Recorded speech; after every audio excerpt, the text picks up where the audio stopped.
मछली अंडा खाने वाला शरीर से भी स्टेमिना पावर बढ़ेगी और ब्रेन माइंड दिमाग भी उसका तेज होगा। यानी जो बच्चे मछली अंडा खाएंगे उनका दिमाग इतना तेज होगा कि वो इंजीनियर बनेंगे, डॉक्टर बनेंगे, जो पढ़ेंगे तुरंत याद हो जाएगा। वहीं जय गुरुदेव मिशन के लोग आप नारा लगा रहे हो कि बड़ी बड़ी बीमारी और पाल रहे हैं। बताओ आप, उल्टा नहीं है? आपका नारा है कि बड़ी बड़ी बीमारी और पाल रहे हैं मांसाहारी। और पढ़े लिखे लोग, मेडिकल साइंस क्या कह रही है कि जो मछली अंडा खाएगा उसकी बीमारी जल्दी दूर हो जाएगी। डॉक्टर के पास जाओ, नाड़ी दिखाते हो, डॉक्टर कहते भाई खून की कमी है, 2 अंडा सुबह रोज खाया करो, ठीक हो जाओगे आप कहोगे महाराज हम तो जय गुरुदेव महाराज के शिष्य हैं, हमारे घर में लहसुन प्याज नहीं पकता। खैर डॉक्टर आपसे बहस तो नहीं करेंगे। जय गुरुदेव वालों से बहस करने में सब लोग अपना समय नहीं क्यों बर्बाद करेंगे? वो जानते हैं ये लोग मानेंगे, जिद्दी हैं, कट्टरवादी हैं। ये नहीं कि सब लोग आपको मान रहे हैं। अब आपसे कोई पहले तो बड़ी बहस करता, सोचा हरा दिया जाएगा, लेकिन बोरा वाले जैकेट वालों को कोई हरा नहीं पाया, कोई नहीं हरा पाया। गुरु महाराज ने कहा बच्चा आपको मैं बाघ सिद्धि दे रहा, बहुत पहले दे दिया जब बोरा पहनाया था, 14-15 मई 1983 को जब बोरा पहनाया। गुरु महाराज ने कहा मैं आपको बाघ सिद्धि दे रहा हूं। ये बोरा पहन करके आप किसी से बहस करोगे, बड़े बड़े पंडित विद्वान हार जाएंगे। जबकि बोरे वाले कोई इंजीनियर डॉक्टर पढ़े लिखे बहुत ने, तो 83 में कौन पढ़ा लिखा था?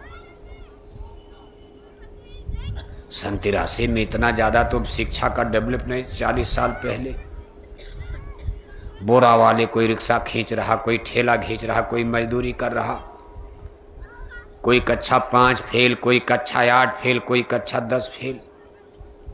अगर कुछ लोग उस समय सत्संग में बड़े लोग थे तो लोग शर्म के मारे बोरा पहने ही नहीं। कहा गुरुजी हम ठीक है, मथुरा हम चलेंगे, भक्ति करते रहेंगे, लेकिन हमारी कानपुर में बड़ी इज्जत है, बोरा पहनेंगे बड़ी बेइज्जत हो जाएगी।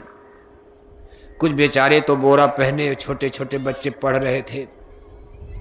उस जमाने में शादी पहले हो जाती थी, गाउन बाद में आता था, 2-4 साल के बाद। शादी हो गई, अभी गाउन नहीं आया, तब तो बोरा पहन ले, वो भी देखी देखा पहन लिए। बाद में ससुराल से खबर आई कि बोरा में बेटी नहीं जाएगी, या तो बोरा उतारो नहीं तो खेल खत्म। अब कुछ बेचारे तो डर गए, भाई छोड़ो बोरा वोरा बाद में पहन लेंगे, कहीं बहू चली गई तो दूसरी शादी होगी कि नहीं होगी। कुछ इस डर में बोरा उतार दिए कुछ लोगों को, लाज शर्म में। लेकिन फिर भी पहना लोगों ने, बड़े बड़े इंजीनियर, बड़े बड़े डॉक्टर, बड़े बड़े प्रोफेसर। देखो हमारे सामने बाबू साहब बैठे, रेलवे के अकाउंटेंट अफसर थे, लेकिन बोरा पहन के आप 2-4 महीने झगड़ा हुआ, लेकिन बाद में अफसर अधिकारियों ने कहा ठीक कोई बात नहीं है।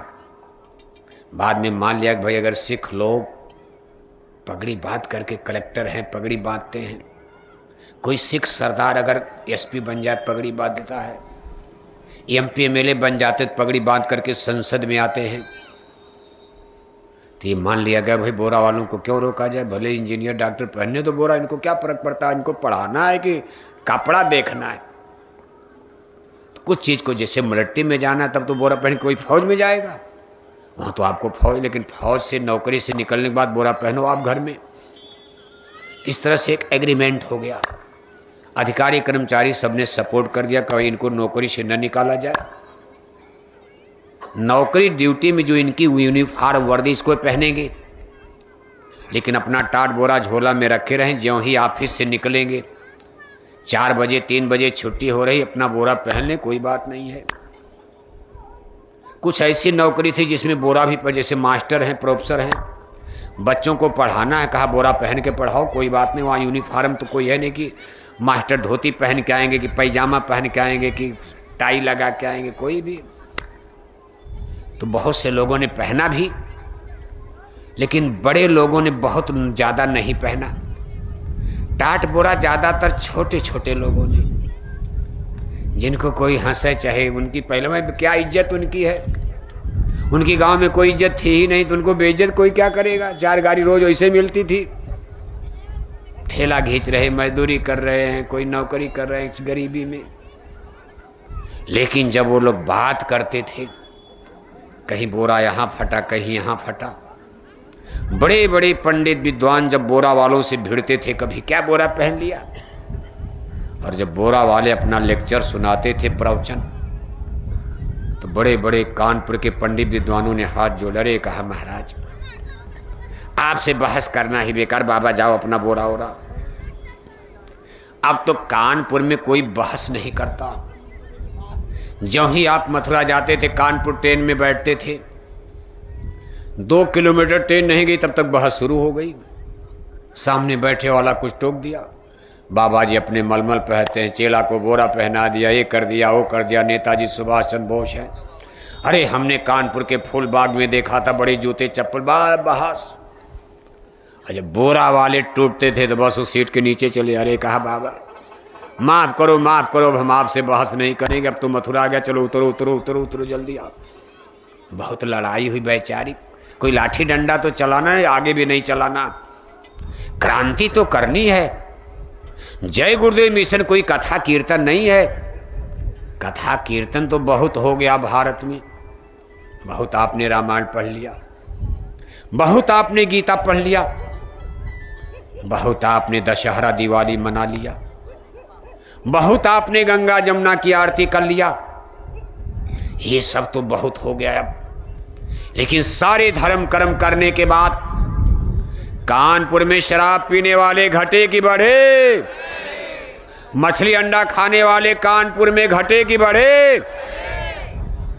अब मछली और अंडा की दुकानों को बंद करने वाला धर्म कर्म सत्संग शुरू हो, वो पूजा शुरू हो रही है। वेजिटेरियन कानपुर, कानपुर को शाकाहारी बनाने का धर्म जय गुरुदेव मिशन के द्वारा प्रारंभ हो चुका है।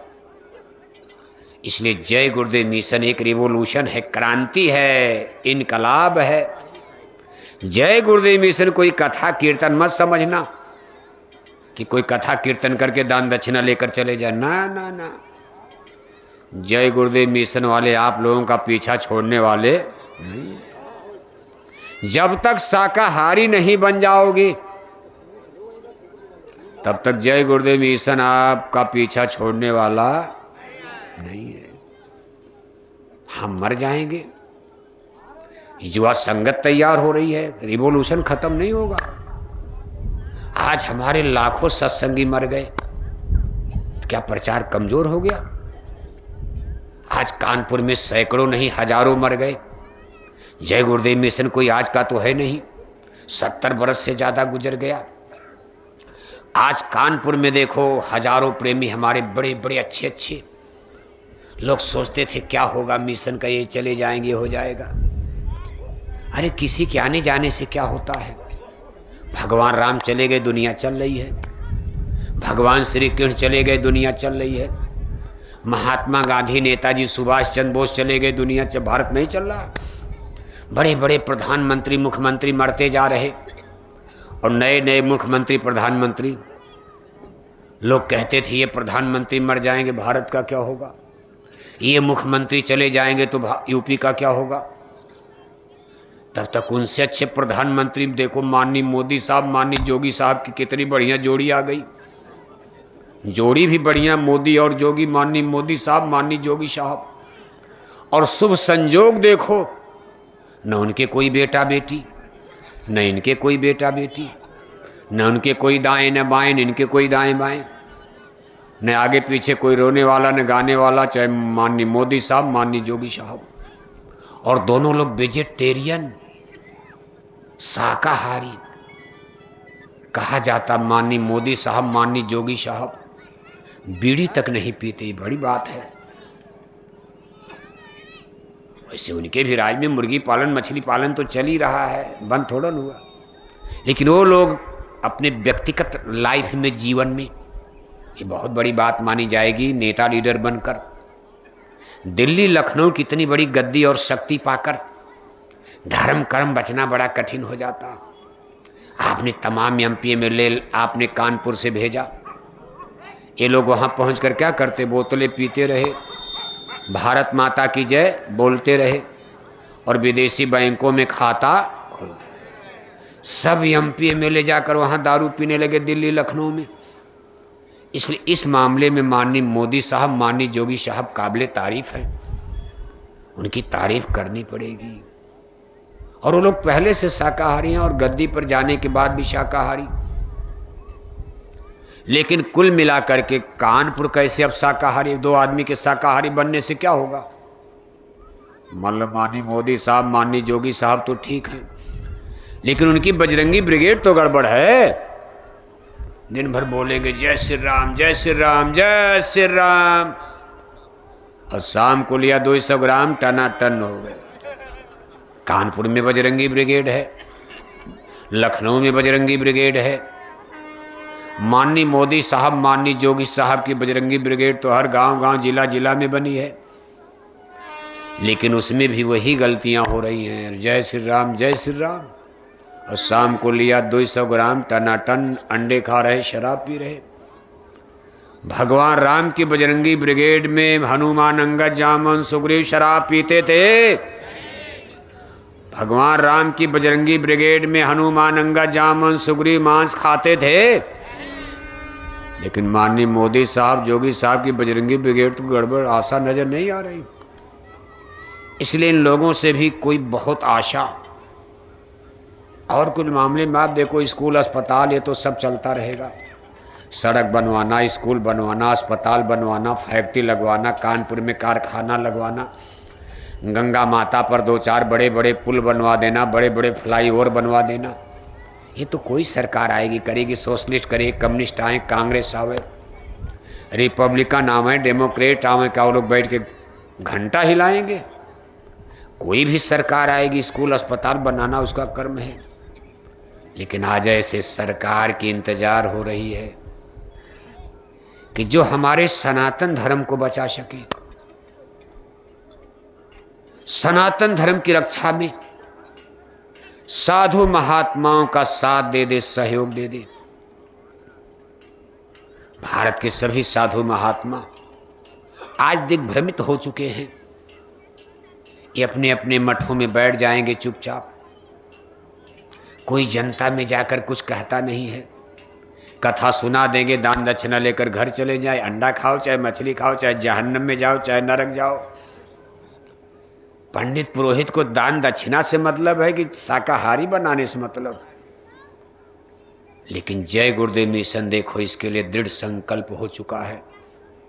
और भी शाकाहारी संगठन भारत में बहुत है, जैसे राधा स्वामी मिशन है। आज करोड़ों लोग उस झंडे के नीचे हैं, शाकाहारी। उनके आश्रम आप बड़े बड़े देखते हो। आचार्य श्री राम शर्मा जी का गायत्री परिवार वालों का मिशन है, जिसमें गायत्री मंत्र का जाप किया जाता है। थोड़ा कठिन मंत्र है। ओम भूर्भुवः स्वः तस्वितुर्वरेण्यं भर्गो देवस्य धीमहि धियो यो न प्रचोदयात्। अब इतना बड़ा मंत्र आपको दिया जाए, याद नहीं कर पाओगे आप। ये तो विद्वानों का मंत्र है, गरीब जनता को क्या पता चलेगा। आपको हिंदी का मंत्र तो आता ही नहीं है। गुरु महाराज ने 5 नाम हिंदी में बता दिया, 40 साल मंत्र हो गया जपते जपते, आज तक 5 नाम नहीं याद कर पाए आप। अभी तमाम लोगों से पूछा जाए 5 नाम बताओ आप, तो सीधे मारेंगे सोहन सोहन सोहन, मोहन मोहन मोहन, एक ढर्रे में चले जाओगे आप। 5 नाम हिंदी में सही नहीं याद कर पाए। और ये तो संस्कृत का महामंत्र है गायत्री जाप। इसलिए कलयुग में इसको आसान कर दिया गया। महात्मा आसान कर सकते हैं, ईश्वर की तरफ से पूरा अधिकार इनको राइट है।